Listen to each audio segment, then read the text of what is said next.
வணக்கம் நேயர்களே. FTP channel நேயர்களுக்கு உங்கள் குன்றத்தூர் பாலாஜியின் அன்பார்ந்த வணக்கங்கள். இந்த பதிவில் நம்ம பார்க்கக்கூடிய விஷயம் என்ன அப்படின்னா, ரஜினிகாந்த் அவருடைய அந்த திரையுலக வாழ்க்கையை பற்றி இருக்கக்கூடிய விஷயங்கள், சில சுவாரஸ்யமான விஷயங்கள் இதை பற்றி நம்ம பார்க்க போகிறோம். என்னடா குன்றத்தூர் பாலாஜிங்கிற ஜோசியர் இவர் எப்படி திடீர்னு சினிமாவை பற்றி பேசுறாரு அப்படின்னு சொல்லிட்டு நீங்க நினைக்கலாம். சினிமால எனக்கு என்னைக்குமே ஒரு சிறந்த ஈடுபாடுங்கிறது என்னைக்குமே உண்டு, குழந்தையிலேருந்தே எனக்கு உண்டு. அதுக்கு காரணம் என்ன அப்படின்னா, எங்க அப்பா சினிமா துறையில, அதுவும் இசைத்துறையில இருந்தவர். எங்க அப்பா பாத்தீங்கன்னா பல படங்கள் சங்கர் கணேஷோட ஒர்க் பண்ணியிருக்கார், எம்எஸ்வியோட ஒர்க் பண்ணியிருக்கார். அதனால சினிமாவை பொறுத்த வரைக்கும் 40-45 வருட கால அனுபவம்ங்கிறது எங்க அப்பாவுக்கு உண்டு. அந்த சினிமாவில் வரக்கூடிய அந்த வருமானத்தினால்தான் எங்கள் குடும்பத்துல பல பேரோட வயிறு காயாம இருந்திருக்கு. அதான் உண்மையான விஷயம். அதனால என் குடும்பத்தை பொறுத்த வரைக்கும் எனக்கு மாத்திரம்தான் அந்த சினிமாவில் அந்த ஈடுபாடுங்கிறது ஜாஸ்தி. சினிமா சம்பந்தமான எந்த விஷயங்கள் வந்தாலும் உடனே அந்த செய்திகள் எல்லாம் சேகரிச்சு வச்சுப்பேன். சில படங்கள்லாம் பார்த்தோம்னா இதோட கிளைமேக்ஸ் இப்படி இருக்கக்கூடாதா, இதை இப்படி பண்ணியிருக்க கூடாதா அப்படின்னு சொல்லிட்டு என் மனசுக்குள்ள நானே ஒரு தீர்மானம் கொண்டு வருவேன். எனக்கு நானே டைரக்டரா ஒர்க் அவுட் பண்ணி எல்லாம் பார்த்துப்பேன். இந்த மாதிரி விஷயங்கள்லாம் நிறைய நான் பண்ணியிருக்கேன்.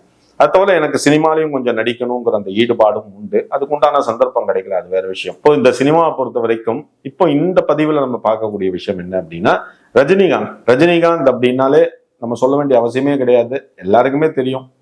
அதாவது சூப்பர் ஸ்டார் அப்படின்னா அந்த one and only super star அது யாருன்னு பார்த்தோம் அப்படின்னா ரஜினிகாந்த் தான், வேற யாருமே கிடையாது. அவரை பொறுத்த வரைக்கும் பார்த்தோம் அப்படின்னா என்ன சொல்லுவாங்க, ஒரு ஒரு ஸ்டைலிஷ் ஹீரோ அப்படிங்கும்போது நம்ம தமிழ் திரையுலகம் ரொம்ப பெருமைப்படணும். உண்மையான விஷயம் தான். ஏன்னா மற்றபடி தெலுங்கு, கன்னடம் மற்ற விஷயத்துல எல்லாருமே ஹீரோலாம் இருக்காங்க. அவங்களும் எல்லாரும் சொல்லக்கூடிய விஷயம் என்ன அப்படின்னா, ரஜினிகாந்த் போல இருக்கக்கூடிய அந்த ஒரு ஸ்டைலிஷான ஒரு ஹீரோங்கிறது இனிமே என்ன சொல்லுவாங்க, வேற யாருக்கும் கிடைக்காது. ஏன்னா ரஜினியோட அந்த ஸ்டைல்ங்கிறத பார்த்து தான் இன்னைக்கு நிறைய ஹீரோக்கள் உருவாகி கொண்டிருக்காங்க. அதான் உண்மையான விஷயம். இப்ப ரஜினி பாத்தீங்க அப்படின்னா ஓவர் த நைட் அவர் பெரிய ஆள். அதான் உண்மை.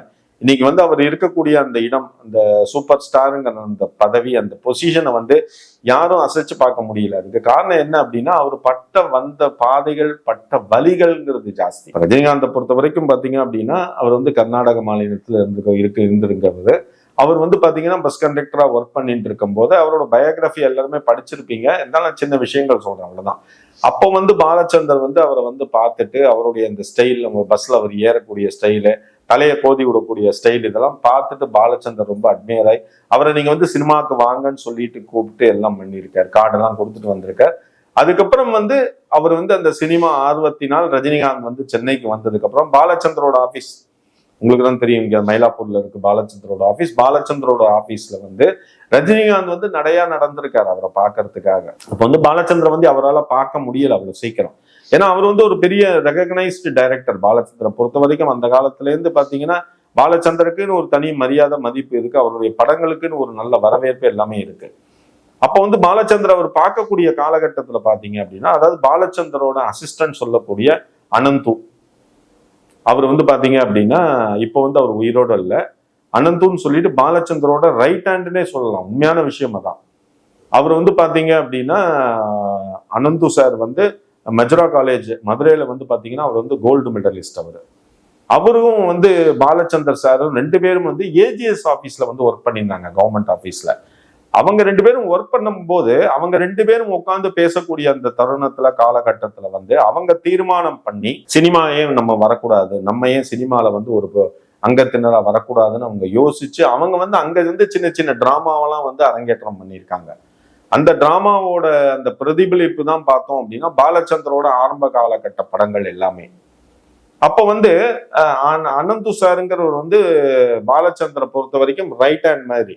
பாலச்சந்தர் எந்த ஒரு விஷயத்த முடிவு எடுத்தாலும் அனந்து சார்ட்ட கேட்காம முடிவு எடுக்க மாட்டார். எதுவா இருந்தாலும் பண டிஸ்கஷன்ல இருந்து பேர் வைக்கிறதுல இருந்து எல்லாம் அவருக்கு அனந்து சாருக்குங்கிற ஒரு மரியாதைங்கிறது பாலச்சந்தர் மனசுல என்னைக்குமே உண்டு. அப்போ ரஜினிகாந்த் சினிமாவுக்கு சான்ஸ் தேடி அலையக்கூடிய காலகட்டம். பாலச்சந்தரோட ஆபீஸ்க்கு போயிட்டு இருக்காரு.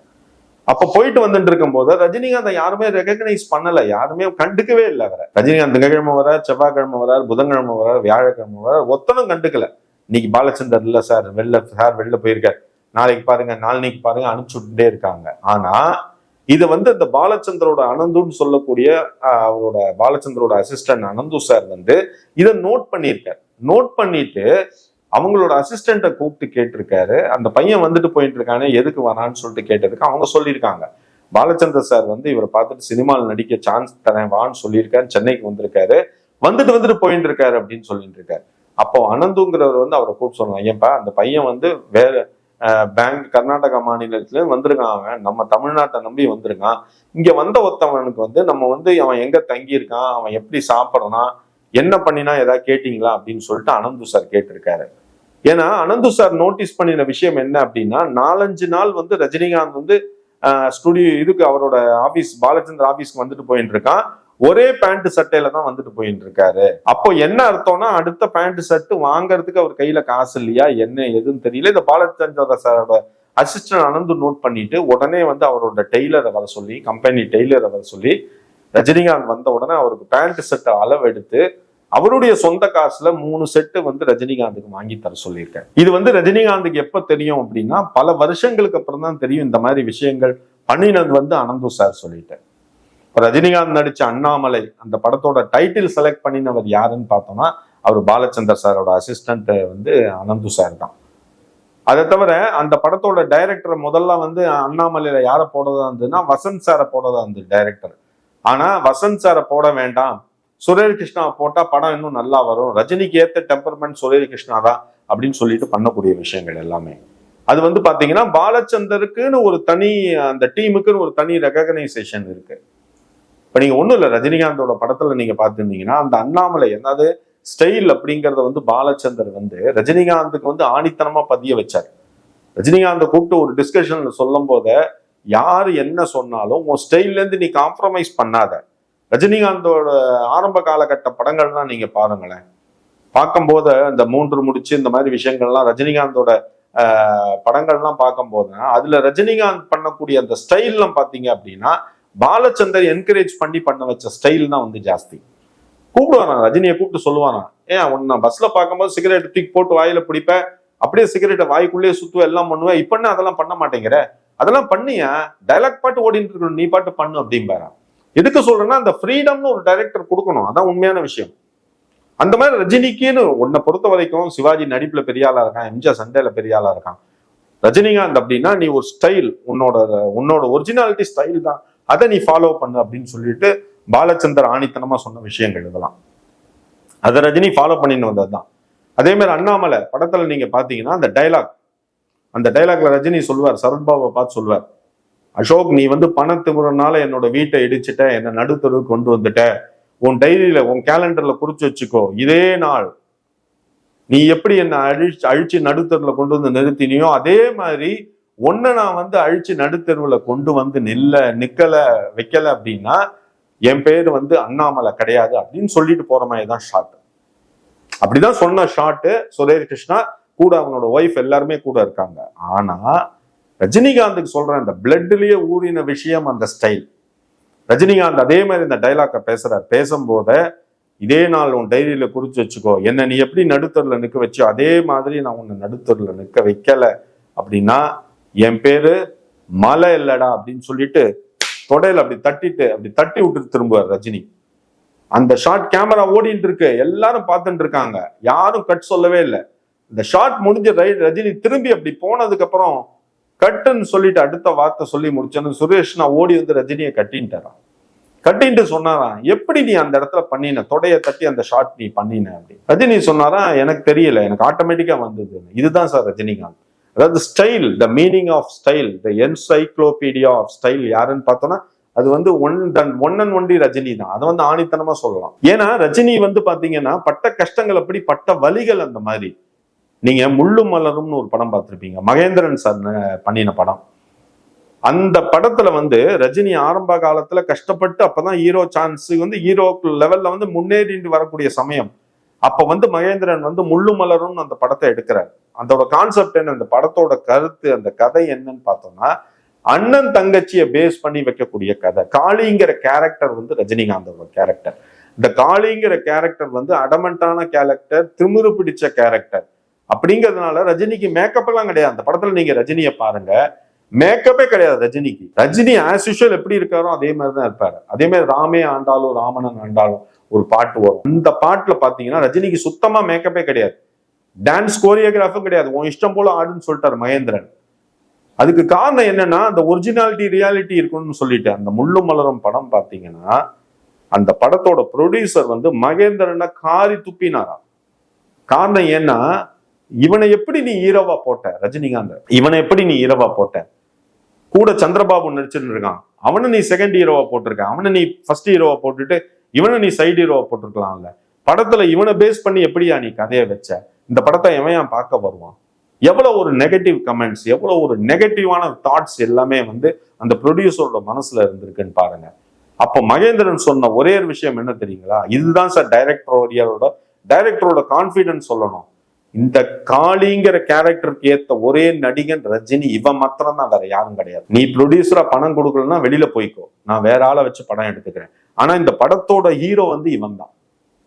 அப்போ அதை சொல்லக்கூடிய தைரியம் எவ்வளவு பேருக்கு வேணும். அப்போ ரஜினிகாந்த் இவனை தான் ஹீரோவா நிக்க வச்சு இந்த படத்தை நான் ஹிட் பண்ணி காட்டுறேன்னு மகேந்திரன் ஹிட் பண்ணி காமிச்சார்.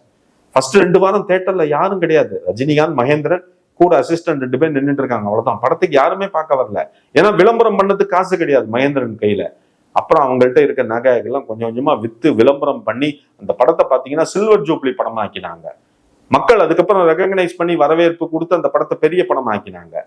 ஏன் சொல்றேன்னா அன்னைக்கு ஒரு மகேந்திரன் வந்து துணிஞ்சு ரஜினியை வந்து போடல அப்படின்னா இன்னைக்கு ரஜினியோட வாழ்க்கையில வந்து இவ்வளவு தூரத்துக்கு வந்திருப்பாருங்கிறது ஒரு கேள்விக்குறியா இருந்திருக்கும். காரணம் ஏன் அப்படின்னா அந்த டைரக்டர் ஒரு மேல வச்ச அந்த அபிமானம்ங்கிறது அதான் ஒரு உண்மையான விஷயம். இதுதான் சார் ஜாதகத்துல இருக்கக்கூடிய விஷயம். ஏன் இந்த விஷயத்த நான் சொல்றேன் அப்படின்னா, ஜாதகத்துல உனக்கு வந்து சாதகமான காலகட்டம், சாதகமான தசாபுக்தி உள்ள வரும்போதுதான் உன்னோட ஆசைகளும் எண்ணங்களும் ஈடேறும். அதான் உண்மையான விஷயம். நம்ம எவ்வளவுதான் உடம்புல எண்ணெய் தடவி கீழே புரண்டாலும் ஒற்றை மண்ணு தான் ஒட்டுன்னு ஒரு வசனம் சொல்லுவாங்க.